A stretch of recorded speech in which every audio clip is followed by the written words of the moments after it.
स्वागत है आपका अभी क्लासेस डाउट्स में। और आज आपका सवाल है अजीव संसाधनों के दो उदाहरण दे, अथवा इसे दूसरे प्रकार से भी पूछा जा सकता है जैव और अजैव संसाधन क्या है, प्रत्येक के दो दो उदाहरण दे।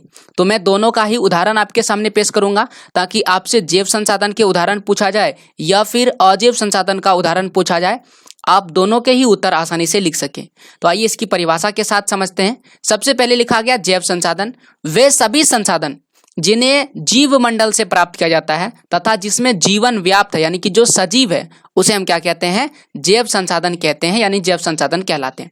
जैसे कि वन यानी जंगल, प्राणी जात जितने भी जानवर है वह सभी किस में आते हैं, जैव संसाधन में आते हैं।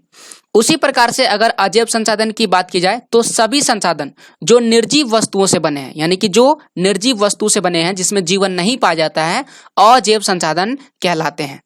अब अजैव संसाधन के विषय में एक पॉइंट आप याद रखिएगा, अजैव संसाधन नवीकरण योग्य तथा अनवीकरण योग्य भी होते हैं, यानी कि जो अजैव संसाधन है उसे नया प्राप्त किया जा सकता है और या फिर नहीं भी प्राप्त किया जा सकता है।